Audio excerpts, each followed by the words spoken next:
Hey, and welcome back, everyone, to the Pickles and Bacon Show Rewind. I'm Pickles, and that is my brother Bacon. Yep, that's me. I'm Bacon.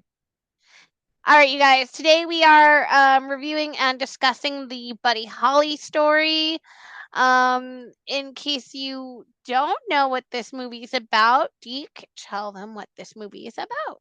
This movie is about rock and roll star Buddy Holly, who was one half of the day the music died. Which, if you know anything about that story, you'll know that he was one of the people that died in that plane crash, alongside J.P. Big Bopper Richardson, Richie Valens, who we'll talk about later. However, however, I have a lot of issues with this movie, so we're gonna start. I did too. I've seen. We grew up with this movie, just like with La Bamba and Selena and things like that. And this, to me, like Selena, especially with J Lo, to me doesn't capture the real essence of who Buddy Holly was. Subsequently, Gary Busey was like 33 when he made this movie, and Buddy Holly was 22 years old when he died. Like, 21. or 21. Like, the heck? I'm sorry, what?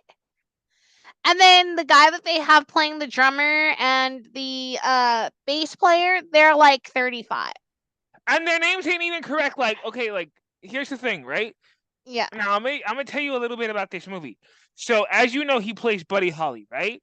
That's the Yeah. only person whose name they got accurate, because the bass player is named Ray Bob, and then the drummer's named Jesse, which is not true. It was Tommy Allsup, and I can't remember what the other guy's name was. I think it was Jerry Allison. Wasn't it Jerry Jerry Allison? Allison, that's it. Jerry Allison and Tommy Allsup. I don't know who Ray Bob and whatever and Hot Diggity Dog are. Like, seriously, whatever Yeah, his name is, Jesse, Hot Diggity Dog, whatever. exactly. So Deke, tell us what you know about this movie. When like did you grow up with it? I grew up watching this movie. This is one of my favorite movies. Again, it's about singer and rock and roll star Buddy Holly, who, again, as I said, died in the plane crash in 1953 with uh, Richie Valens and J.P. Richardson, the Big Bopper.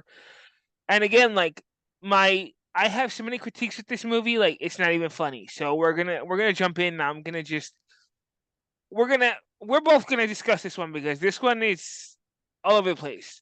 Pickles, if you will.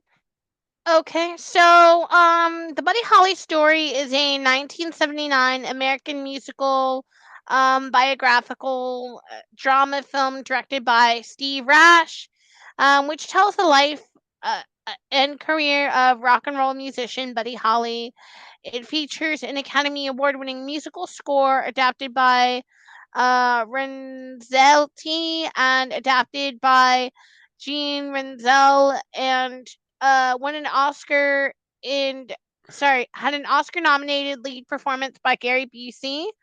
Um, this film, I mean, for what it is for 1979, is okay.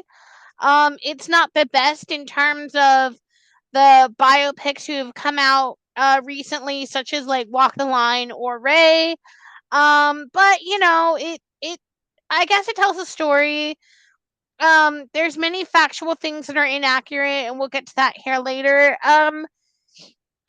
Deke and I grew up watching this movie. I don't know. I mean, in the context of this is something that I wish we would get a more accurate type of movie for, kind of like um if I could get an Elvis version of this movie, like Buddy Holly, I would be so happy.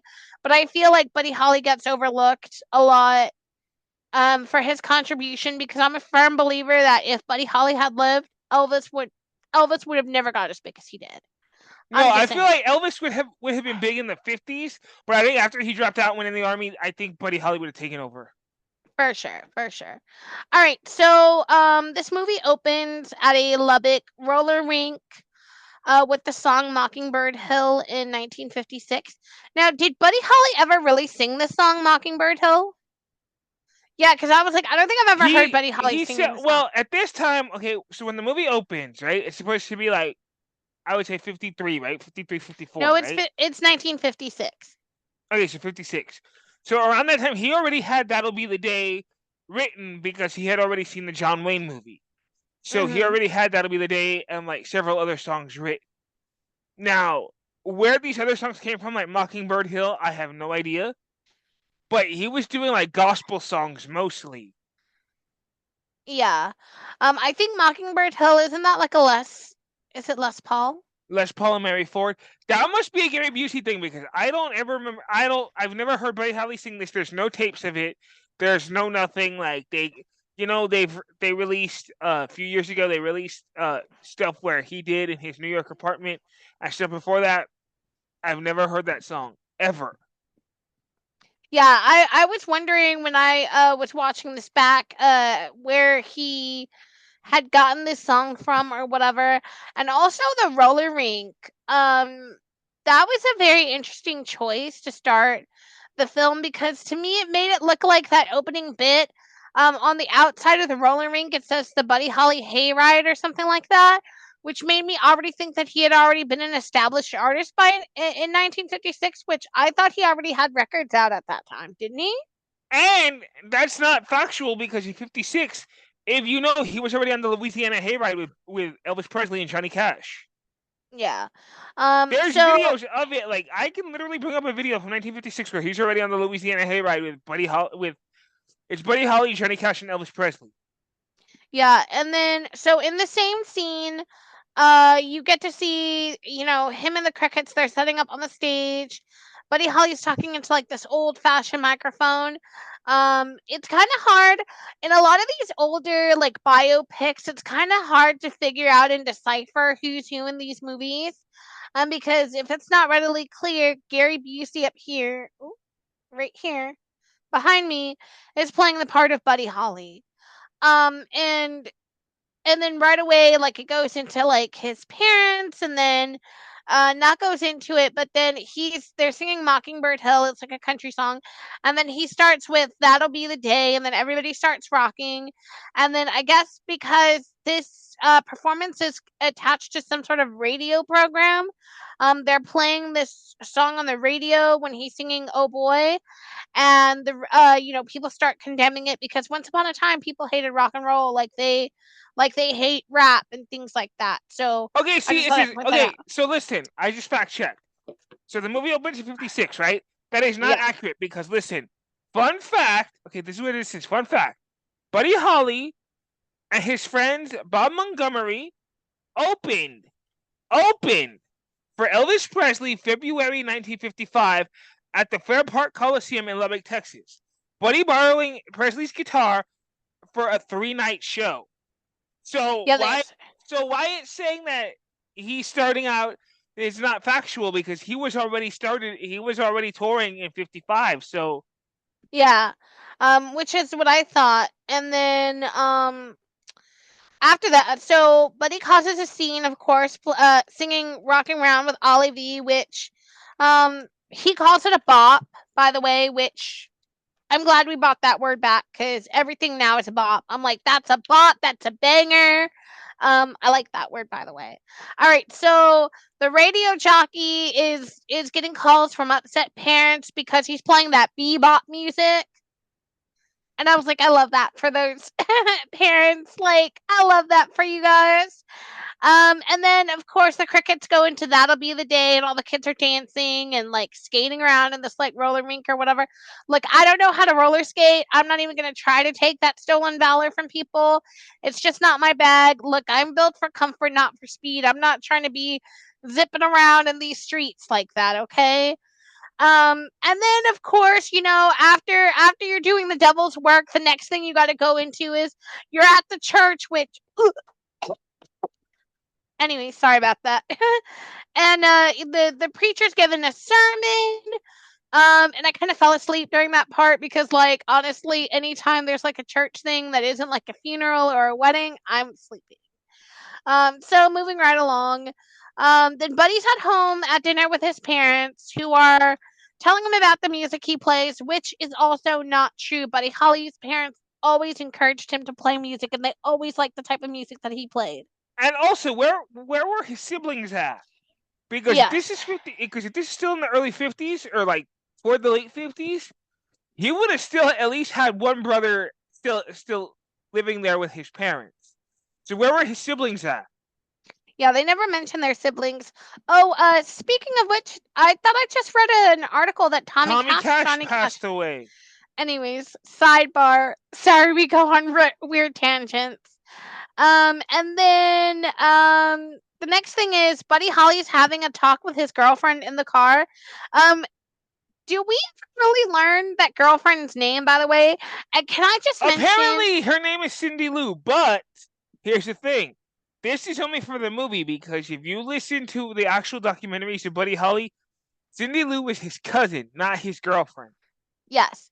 So, can we talk about her hair? Because, like, I don't know what was going on with her hair. I think her hair is short and she's wearing some kind of a fall, but it looks fucking awful. Like, it's just like you got like all these crown like curls, and it's not even like 1950s curls. It's like 70s curls, and then she's got like a long fall in the back. Like, honestly, you couldn't do a hair budget for 1979. There is one thing though that I want to address that was absolutely incredibly funny to me. So I'm gonna jump back a little bit, back to the beginning of where he's in the roller rink. Yeah. I think he's playing Mockingbird Hill, right? There's this one scene that cracks me up where these two girls see each other, and the one girl, and then the one girl to the other girl says, "Well, ha!" I love that part. Are you? I don't remember because I was sitting there like the heck. Anyway, It's a funny scene because like it makes no sense in the movie. Like he's singing, right, and then like all of a sudden this one girl comes up, and then you see the other girl, and she's like, "Well, ha!" was that at the concession stand? Okay, yeah, I remember. I did see that part. I did see that I'm part. sorry, that part is just hilarious to me because I'm like, okay, what's the context of this? Do they She know must each be other? like she must be a friend of the director or something because she got a line. It was hilarious. Or she was like, she's like, "It's my turn. I'm gonna shoot my shot." Well, try to get that in the camera and be like, that way when she goes like on audition, she can be like, "That was me." It's almost like it seems to me like something the Monkees would have done on their TV show. It's something like we would do if we were in the background of a movie. I swear to God, you and me could not, because we would be hamming it up. Okay, like. And see, that part just struck me as funny. I don't know. Look, like, because we're gonna get back into the movie in a second. I just wanted to touch on this part because this part's absolutely freaking incredibly hilarious. Because the scene, it doesn't call for anything. Like he's just singing. I think he's singing Mockingbird Hill, if I'm not mistaken, right? Yeah, he's still singing. Moment. So, no, okay, it's when it picks up and he's singing "Rock Around with Ollie V." Oh yeah, I gotta rewatch it. Okay, I gotta rewatch it again. But I thought he was still singing Mockingbird Hill because I remember the slow guitar riff. Anyway, and it's funny because then it just cuts to the concession stand, and you see these two girls, and then the one girl walks up to the other girl, and then you just see the one girl go, "Well, ha!" It was hilarious. Can you imagine you and me and like extras in a film? Like, don't put food in front. I couldn't. Like, don't ask me to walk by because I'm gonna be doing something random. I'm gonna be like whispering. You know what I'd be doing? Pissing off Gary Busey. That's what I'd be doing. No, I'm not gonna be in the background of this movie or any movie because, like, do not put me in the background of an Avengers movie because I'm gonna be like, "Hey, what happened to Tony Stark?" I'll be like, "What's your favorite Muppet? Do you cottage cheese?"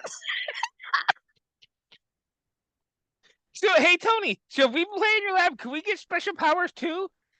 All right, you guys, we have to get back into this movie. Okay, sorry, y'all. I had to go off on that tangent. Well, God. And then, so after this roller rink and after the stupid church, by the way, that dinner scene, that was some burnt fried chicken because of course my face is gonna be. Thank you. Apparently, I was like, whoever cooked that chicken needs to get this shit slapped out of them. Let me tell y'all something. That was Texas in '56. Ain't no self-respecting Texan in that time would have burnt chicken. Like, I was sitting there, my fat ass is like, okay, I'm gonna zero in on the food. What kind of food are we eating? And they were like, had chicken, and I'm like, it kind of looks burnt. Don't you have like shake and bake or something? Or like, what did they have at that time? Oh my God, what was the name of that? Was it shake and bake? I don't remember, but I was like, that was some burnt chicken. I'm just saying, like, hell, even in the health, they cook the chicken way better than that. I'm just saying, because, of course, fat people are gonna find the food, right? And they had Anyway, white people shit too. They had chicken and corn. Who the fuck eats chicken and corn, bitch? It's chicken and mashed potatoes. Fuck. I don't even like mashed potatoes. You're on your own with that one, dude. So after Buddy Holly's at dinner, I guess he's in this truck with his girlfriend. None of this really makes sense because it's like hard to kind of like see where the shift is going. But they're kissing and they're doing the like girlfriend and boyfriend stuff, and then they get interrupted by the guys. They're like Holly, Holly, Holly, Holly, like. Anyways, and then cut to I think it's the radio station guy who either comes to he No, either okay. I goes want to touch. Okay, now I want to touch on this really quick. Sorry, I didn't mean to interrupt you. But is this guy Riley? Is this supposed to be Norm Petty? Because like yeah. I don't know if that's how this is supposed to be going. Because Yep. like unless Norman Petty is supposed to be the guy in New York. So Norman Petty's supposed to be the guy in New York. This guy is the radio DJ that gave him the new records, or I'm not exactly sure who this was. Again, it's really unclear as to what's happening or who's who, Because or they like changed that name in the movie because if you listen to the for those of you who haven't seen the movie, go watch it so you can know what I'm talking about. So originally his record producer was named Norman Petty. Now in the movie it tells you that his record producer's name was uh Turner, Mr. Ray Turner, Turner. Yeah, something like Ross that. Turner, Ray Turner, something like that. Yeah, And I'm like, who? exactly. I'm like, I ain't never heard of this dude. Yeah, they changed a lot of names, and I think it's because a lot of people didn't want to be associated with this movie because it was so factually incorrect. And then so I'm not really sure exactly what the radio DJ or whatever. I guess he was trying to get him on, or get him to like some sort of studio or something in Memphis because I know that that's where they went.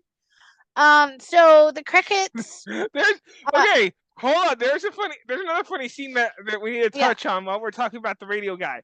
There's a scene where where him and Buddy are talking in the garage. He goes, well, "You didn't tell me you recorded this. What do you mean? What did it sound like?" And he goes, "It was good." He goes, "And I send it." He goes, "I send your tape to New York." And then he goes, "If he goes, I'd play your record if it was just me." He goes, "I'd tell every one of those sponsors to jump up my ass." I fucking love that. yeah, he's loading tiles or something in that scene, which is like, okay, fine. So then they get this gig or they get a chance to record and they go to Nashville and they're trying to make them sing That'll Be the Day. It's a country song, which I Did don't you see hear? it because And did you hear what the producer told him? They don't allow drums in the Grand Ole Opry. yeah, I still don't understand that. I'll have to research that later. And then I also noticed they were a little bit free with the N word. They didn't use the hard R. They said Negro. But hey, look, don't at me. I'm just using their words. I'm just saying what they said. Don't come at us. And of course, Buddy Holly, they have this confrontation with this record producer dude, and he punches him, which I highly doubt happened because Buddy That's Holly more doesn't strike. Elvis. That's more Elvis than I think Buddy Holly. I'm sorry. That's just how I feel about that. Because Buddy Holly seems more like the type where he would have fucking been like more sarcastic about it than to punch someone. That's more Elvis. Yeah, I don't think Buddy Holly doesn't strike me as the type that would be like throwing punches or like trying to be a I tough told guy you or that's whatever. more Elvis. That's more That's Elvis more than Buddy Elvis. Holly. I think Buddy Holly would have been a little bit more nicer about how he handled that. I think he would have So said that and been like, "Listen," because like if it's any indication of what I've heard about him, like I think he would have handled that more civilly. Like I think he would have been like, "Listen, I'm not happy doing this. I respect the fact that you asked me to come out here. I'm not happy with the recording of this. I think it is crap, and I don't want to do it." That would have been that. Him throwing a punch, that's more Elvis than Buddy Holly. yeah. So now we're back in the Holly garage, and this is where the record producer's talking to him about going to New York, Oh, to this is make a my part. record This is my part. with Decca, and then it's the part that you just mentioned about him saying that they can jump up his ass, which It's pretty funny. And then you get the scene with Buddy driving his girlfriend to the bus station because she's going off to college, and then they break up with each other, and you're like, okay, great. Now I don't have to stare at that stupid hair anymore because it's like gross. It's not gross, but like honestly, you couldn't find a fucking drag queen to do her fucking wig. I'm just saying. And by the way, if that's supposed to be Texas, That's that Lubbock, does Texas not in look the like 70s. Texas. That does not look That's like Lubbock. Texas. That's Lubbock, Texas in the 70s. That's why they had the church, because obviously Lubbock is the Bible Belt. Mm. I digest. Now, the crickets are in the they're demoing every day in the studio, and they're on their way to New York. Or no, is it that'll be the day where they first hear the crickets and come up with the name of the band? Yes, because Fred Trevelina's character, who we're about to talk about right now, calls him and says, "What is the instrumentation of your band?" And then he makes a joke and says, "Well, he goes, there's a stand-up bass instead of drums, and there's a cricket at the end of it." And he goes, "So the name of your band's the Crickets, huh?" Better start putting that on the label. Exactly. And then this is Which, other the than the "well, ha," is the second best part in the movie. he's like, yeah, this is the new song called Violence in the Street. And he says that he's from Lubbock, Montana. Yeah. I was like, okay, you didn't even have to make that up, did you? Because like I don't even want to go. I don't want to go there. And then after this part comes the best part, in my opinion. It's when they go to New York and they meet Ray Turner, and Buddy would meet his wife Maria Elena, That's who true. That's factual. that is true. In this movie, she's played um by Linda Richwine. I think that's her name. I don't remember. And she's supposed to be Puerto Rican, but she doesn't look Puerto Rican. But we won't discuss that. Please see Vivian Cash in Walk the Line. That's all I'm gonna say about that. So the record. So the lead up to the New York thing is the A&R man thinks that the Crickets are a black group because they sing R&B music. And of course, this happened with Elvis as well. You saw that in the Elvis movie. And so they released That'll Be the Day. And so that's how they get invited to New York to meet Ray Turner, and who cuts them a deal and says that he's going to get them a producer. But Buddy's like, nah, I'm going to produce my own music because I know what I like and I know how I hear the music, and that's what I want to do. And then Ray Turner's like, nah, we'll get you a producer. You just have to kick back and all that. And then so the crickets are walking out, and then they have this little moment. And of course, Ray relents and lets them go. And then the next part is Deke, take it away. It's the Apollo Theater. Okay, so on this part, as a lot of you may or may not know, not very many white acts. Don't at me, but not a lot of white people have played in the Apollo Theater. Buddy Holly was one of the first people to ever break this barrier and to play with the Crickets at the Apollo Theater. Now, here is where they meet the Saul gentleman Getler. Saul Getler, yeah, who asked him to come. And so he tries to swindle them, saying that he ain't gonna let them play without hearing them first. And then Buddy tries to swindle him and says, "Okay, well, we'll just take our money and go." And he goes, "What money?" He goes, "I'm not paying you unless I hear you." And then he goes, "Well, your telegram didn't say anything about performing." And he reads him the telegram, whatever. Now he's back into the corner. He's got no choice. And fun fact, excuse me, but the gentleman that shows them in, that announces them, is the original Stymie in the Little Rascals. From the Little Rascals. I didn't know that. Yes, the gentleman, and I say this wholeheartedly from the bottom of my heart, the gentleman that announces them, that says, "The Crickets are here," that is the original Stymie from the original Little Rascals movie, from the original R Gang. Older, but that's him. Didn't you see the hat? I saw the hat. And P.S. The Little Rascals original name was Our Gang, not Little Yes. Rascals. But I'm Yes. just we digest. So also in this scene when tell him about the joke that Saul Gettler says before the crickets walk in with Stymie, where he's like, "How much, Oh, Mick?" so okay, so he's on the phone, right? And Yeah. he's like, well, he goes, what about Frankie Lyman and the teenagers? He's on the phone. He's like, oh, well, what about Frankie Lyman and the teenagers? Hold it, Mickey, this phone's going. What about so and so? And then he's like, no, I don't like people. I just want to use it for a week. How much? You're a rotten bastard, Mickey. Just like Ma said, yeah, I'll see you at home. Exactly. And it's cracking up because it's like that would totally be you and me. It'd be like, what? We only want it for like a couple of hours and be like, okay, you're a rotten bitch, but I'll see you when you get home. You're like, okay, bye. He's like, yeah, I'll see you at home. He's like, you're a rotten bastard, Mickey. Just like Ma said, yeah, I'll see you at home. And fun fact, the Apollo Theater has been a staple for Black artists for many years. It's also the place for Showtime at the Apollo that brought out a lot of Black acts. Like some of the big ones played there, and very few white artists have ever played there. The Beatles got to play there. I think the Rolling Stones got to play there. Buddy Holly. Buddy Holly obviously was the first one, and they performed at the Apollo Theater on August 16th, 1957, and they were the first white band ever to play at the Apollo. Um so that first day, they're walking through the tunnel at the Apollo, right? And then you see Paul Mooney, which I love Paul Mooney. He's so funny.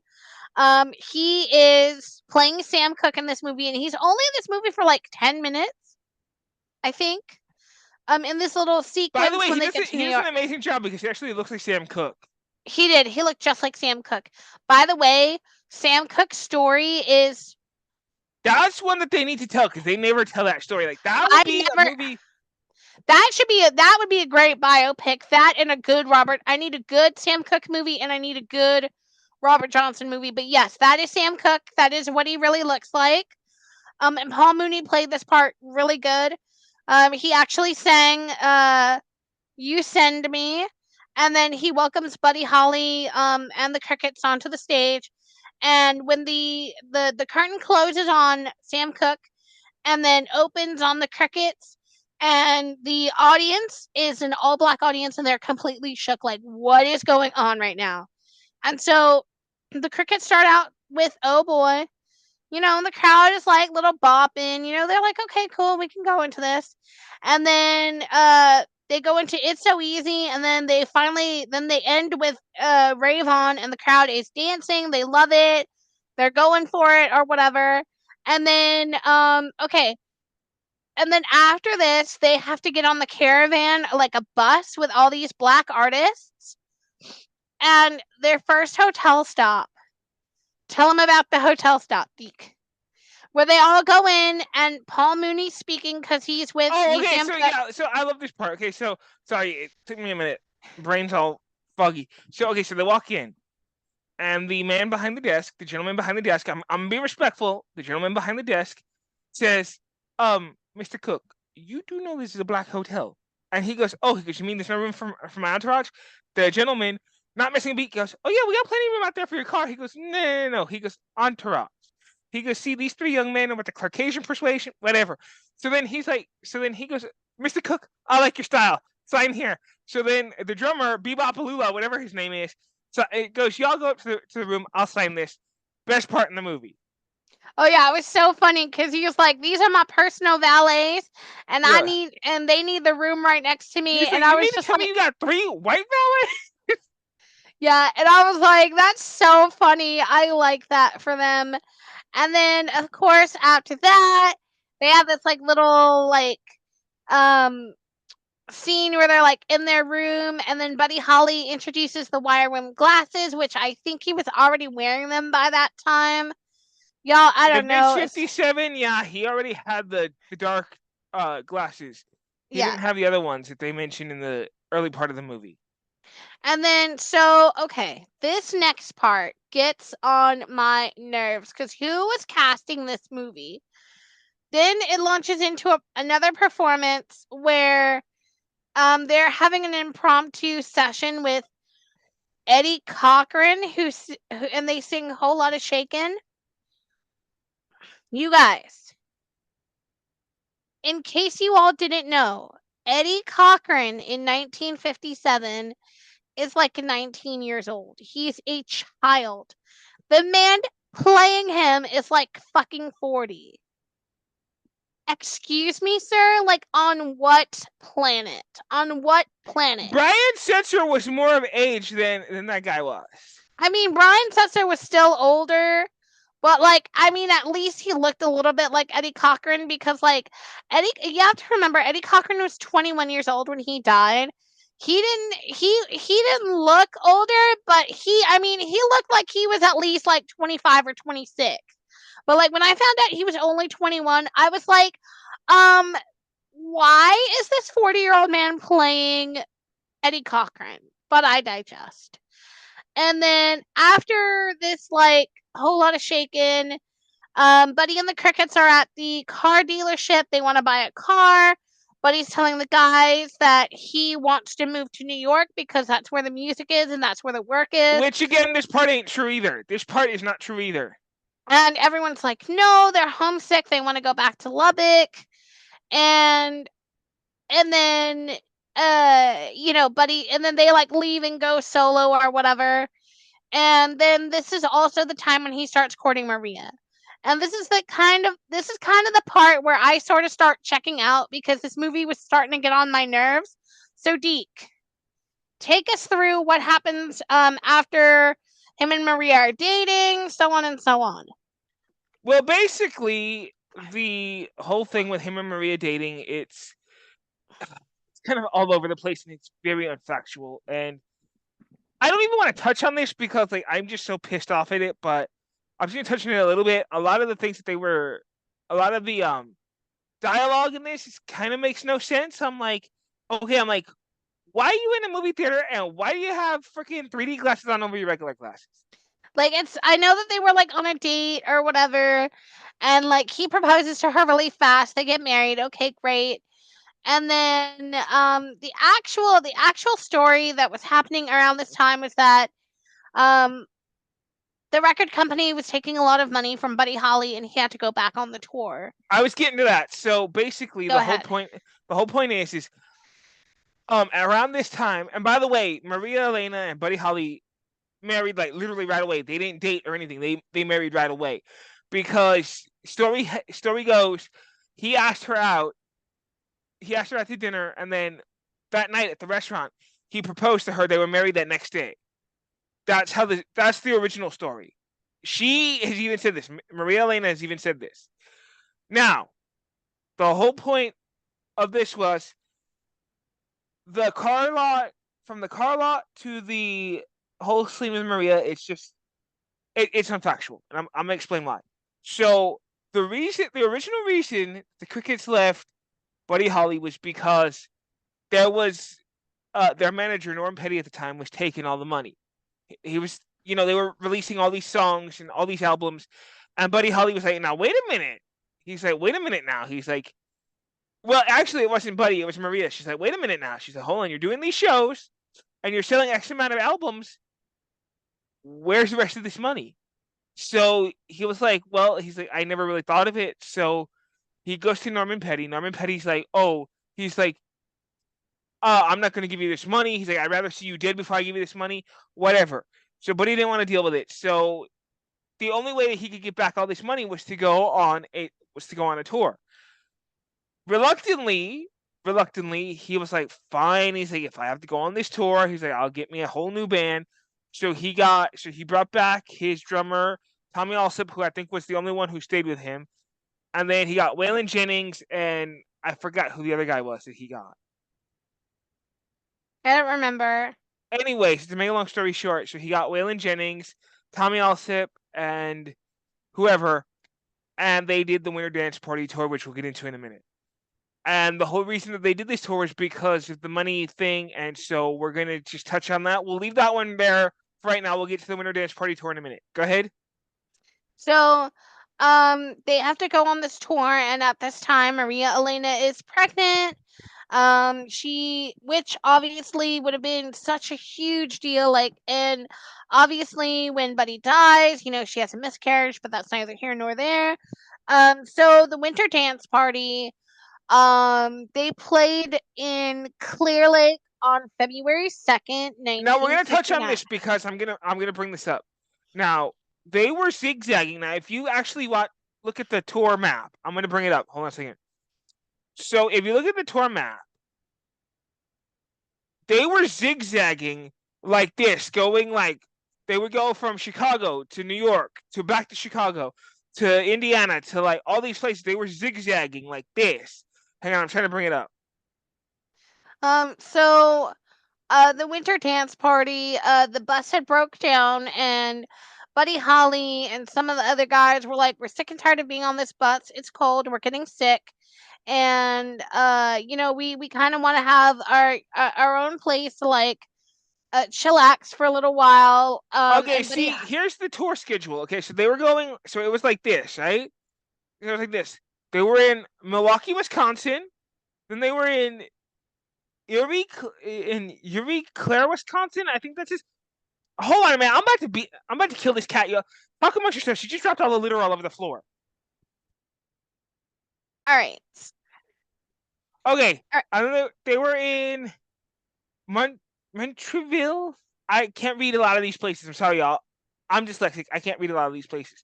And they were going to St. Paul, Minnesota, Davenport, Iowa, and Iowa is I one of the mean, it's last cities. part of the Midwest. So they were mostly zigzagging like this. So So the winter dance party touched down in Clear Lake on February 2nd. By this point on the tour, the bus had broke down and everyone was, getting tired and cranky. And Buddy decided he had had enough of this and he wanted to get a plane to fly into Dakota, to fly to Fargo so that they can, get a hotel room, someplace that was nice and warm, do some a hot laundry, meal, do some laundry. eat some food, eat some decent food or whatever. So Buddy chartered a plane that night that was going to take them to Fargo, North Dakota, and on And that before we day, get into this, let me say this to anyone like us who's from Chicago or has been in any climate where it's cold. The protocol should be, and Pickles, you can back me up on this one. The protocol should be, if there's a blizzard, we're not gonna fly. Point blank. Period. I mean, back then I don't know what it was like to fly planes or whatever, but obviously they were in the middle of a blizzard and they couldn't see. Anyway, so um Buddy already has everyone lined up who wants to go with him on this plane. It's varying stories say it's supposed to be Tommy Allsup. Other people say it's Waylon Jennings. I'm going with the No, the Waylon Jennings. original. It was supposed to be originally the Crickets. Crickets. It was supposed to be Buddy, Tommy, and Waylon originally. Yeah, But then Waylon saw how sick Big Bopper was, and he was like, "You know what?" He said, "You can have my seat." yeah, Waylon himself has said this. There's interviews that you can find on YouTube of Waylon actually saying this. He said that Big Bopper was really sick, and he told Big Bopper because he felt sorry for him. He goes, "Listen," he goes, "if it's okay with Buddy, it's okay with me. You can have my seat on the plane." Cool, cool. That was it. Then Richie Valens wanted a piece of this and was like, okay, so he was bugging Tommy Allsup. He was like, okay, he's like, hey, he's like, can I get your seat on the plane? He's like, because I don't really want to be on the cold ass bus, whatever. yeah. So he But no, was like, Richie Valens was the one that was sick, not JP. no, JP was sick too. It's listen to the Waylon Jennings interview. He said that Big Bopper was catching the flu also. This is where the stories differ. Waylon Jennings said, and this is an actual quote from him. He said Big Bopper was getting sick with the flu. And he said that he was really sick, and he said he could tell that there was something going on. He was like, you know what? He's like, if it's okay with Buddy, you could have my seat. Hmm. It wasn't Richie. Like the only thing that Richie was, the only thing that's accurate or that we really know, because we don't really know because there's differing stories, was that Richie was bugging Tommy Allsup saying, hey, he's like, can I have your seat on the plane? Tommy Allsup said no. So finally, after they do the show, um, Buddy tells Tommy Allsup, he goes, hey, he's like, can you go back and make sure we didn't forget any of the equipment? Nothing was left behind. He says, okay, fine. So he goes back in, and again he sees Richie Valens, and Richie Valens goes, "Listen." He goes, "Listen." He goes, "I don't." He goes, "I don't want to be on the bus. It's cold. I just want to get someplace warm, get a hotel, whatever." He said, "Okay, fine." So here's where the tricky part comes in. So Tommy Ossip says, "Fine." He goes, "Here's what I'll do." He goes, "I'll flip a coin." He goes, "The winner will go onto the bus. I mean, the winner will go on the plane. The loser will go on the bus." He told Richie, he says, "Call it." And Richie Valens ended up winning the coin toss, winning the seat on the bus. The rest of this say is rock and roll. Go on, Pickles. The he won the seat on the airplane, and Yeah, so airplane. Excuse me, I said bus. the Airplane. Excuse me. airplane obviously takes off.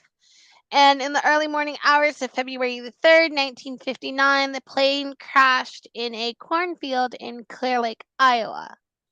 And how far away was this from Fargo, where they were supposed to be going? Well, according to what they were saying, they were exactly 3 hours from Fargo, Okay. but within 20 minutes of the plane taking off, Dwyer, Mr. Dwyer, who ran the flying service, said that he saw the plane ascend like this. All of a sudden, he saw the red light flashing, and it was going in a downward angle like this, and then it just disappeared out of sight. Yeah. And so, I guess in that morning, when everybody was waking up for breakfast, it had made the news and it was making the radio that three Oh no, it national, hadn't hit yet because Mr. Dwyer called the airport in Fargo and was like, "Hey," he's like, "I haven't my this plane that left hadn't checked in. It was carrying singers Buddy Holly, Richie Valens, Big Bopper." Um, they checked their analogs. They're like, "No plane's landed." They're like, "There's no plane that's landed. There's been no report of it since 2:30 last night." He said, "Okay." He took a plane, went up to go look, and then chaos yeah. ensued. And then, of course, it made the news. When did it make the news? Like the 5th? No, it was that night on the That third. It same was that day, that morning on the night. third. It was that morning And on the then, third. so this part we're getting from La Bamba when they announced it on the radio, and then everybody's getting the news that they had died. And Maria Elena has a miscarriage, so she misses Buddy Holly's funeral. And that is pretty much the end of the Buddy And to Holly this day, story. she has never visited his grave, Yeah, ever. to this day, she's never visited his grave. Um, and so, in closing, I think that for what it's worth, as a 1979 biopic about Buddy Holly, it's highly inaccurate. I would love to have a more accurate version of the Buddy Holly story. Um, and I mean, I don't know who would play him, but I would love to have like the same treatment that Elvis got with Austin Butler. I would love to have for a Buddy Holly thing. Will I ever get it in my lifetime? You never know. Depends. You never know. We got a It de- biopic on Queen. We got one on Elvis. I think there's about to be one on Michael Jackson, which I'm not going to discuss. yeah. Which I haven't heard nothing about this. So There's yeah. So, I would like for them to for them to remake it. Other than that, what would you rate this movie?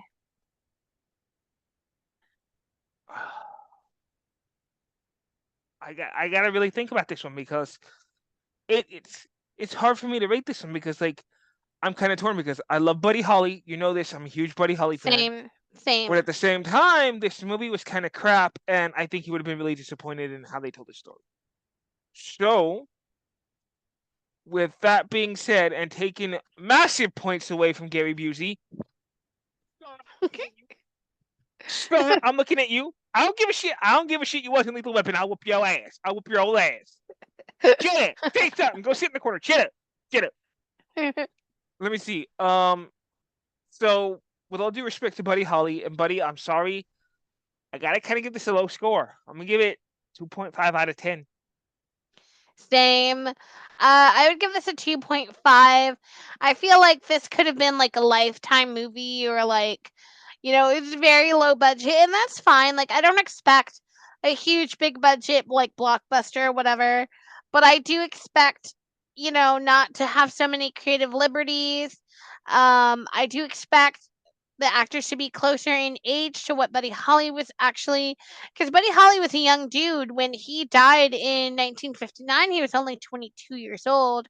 21. Um, no, he was 22 He was 21. I or just fact well, checked it. 21 or 22, whatever. And I just think they could have done this a little bit better. I think the casting could have been better.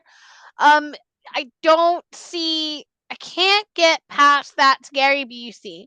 It's not like uh it's kind of, to me, the way I dissociate Selena, the Selena movie, where, like, that's not Selena, or that's not someone playing Selena, that's J Lo.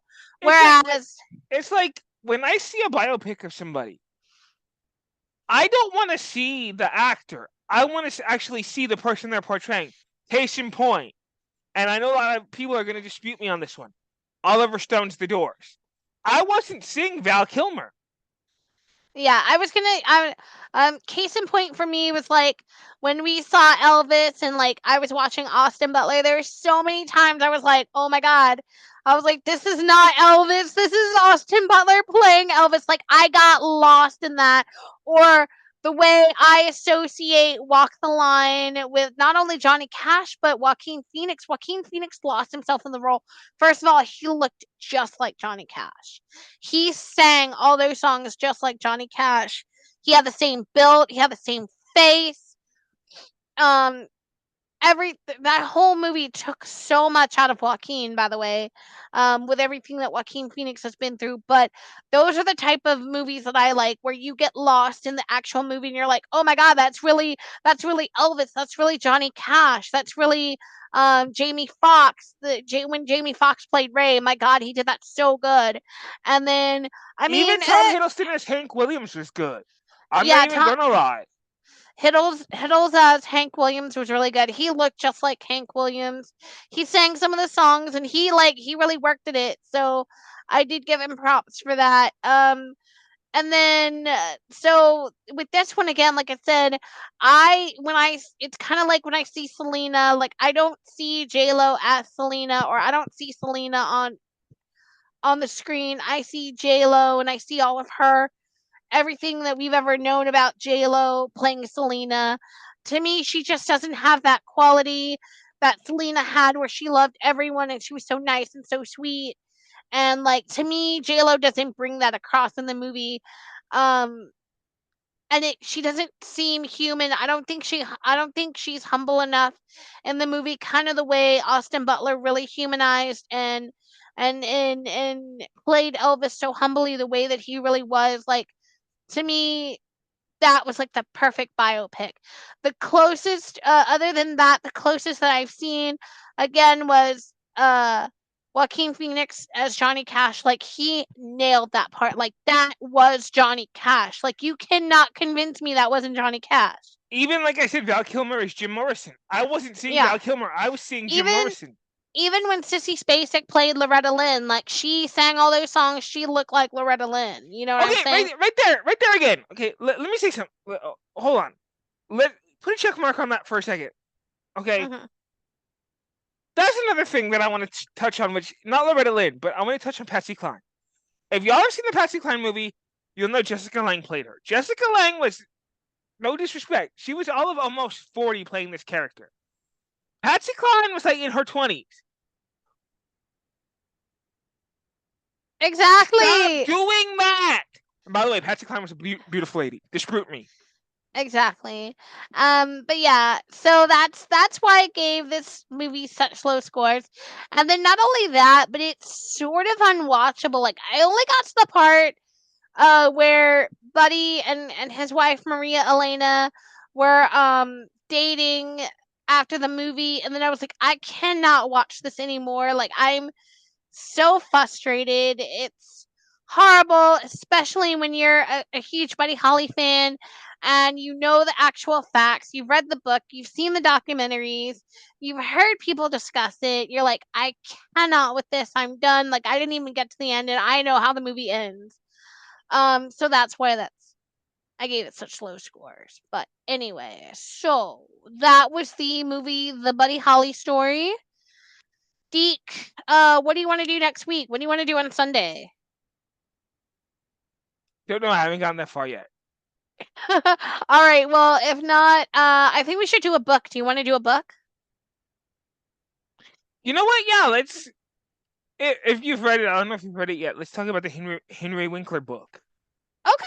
Let's do it. Let's talk about the Henry Winkler book. I will hold on, I'm gonna download it right now. What's it called? Being Henry. All right, hold on, I'm gonna download it right now because I'm gonna go to work and I'll have a lot of free time so I can listen to it at work. Hey, Henry Uh Winkler, I'm coming for you. uh hold on, not Henry Winkler, Tom Hanks. Is Now it I'm coming Tom for Henry Hanks? Winkler too. I heard the book, Mister Winkler. I'm just kidding. Hold I'm just on. kidding, Henry. You know I love you. Is it already on Libby? Yeah, I just downloaded it. It's called Being Henry by Henry Winkler. All right, Henry Winkler. Just type in his name, it'll come up. Okay, got it. It's a short read. It's like 9 hours, but that's what it looks like. I don't know if you can see me because it's There it there, but is. There he is. oh, there you go. You guys can't see it, but Fun fact, and I did not know this, and I don't think he needs it. He actually had plastic surgery done, he said. all right. Give me just a second. All right, great. Okay, it's all set. I will listen to it tonight, and that'll be our Sunday review. We will review the Henry Winkler book, Being Henry. But you guys take care of each other. Please remember to like, comment, and subscribe. If you have any suggestions, you can leave them in the comments, or um, you could just suggest it. And once we have Henry Winkler's book out Sunday, we will let you know what we have coming up for the rest of the month, and then we'll go from there. Okay, see, so listen, let me just close on this. So see what I'm saying? I just fact checked the Patsy Cline movie, which we'll talk about later. Now, Yeah. Jessica Lange, great actress, by the way. Love Jessica Lange. I'm not coming at her in any way. Love her. She's got some great movies out. If you've never seen, I think this is her. I could be wrong. Pickles, you can fact check me on this one. She's in the movie Losing Isaiah. Love that movie. Yes. She's she's in American Horror Story. Her season is fucking amazing. Okay, She's in the well, first anyway, four when she did, seasons. okay, well, anyway, according to what I just did, right? According to my fact checking, when she did this movie was 36 when she did this movie. Now, that's nowhere near the age of Patsy Cline. Patsy Cline was like in her 20s when she was out. I'm like, why does you have? And again, no disrespect to Jessica Lange. Love you, Jessica. You're a great actress. You really are. But Mr. Director, sir, ma'am, person, place, thing, whatever you are, why is you casting somebody old to play her? I need to know these. I need to know. I have questions. I have questions. So All right, I'm you being guys. stupid. Sorry, y'all. I'm being stupid. All right, we'll see you guys later. Bye.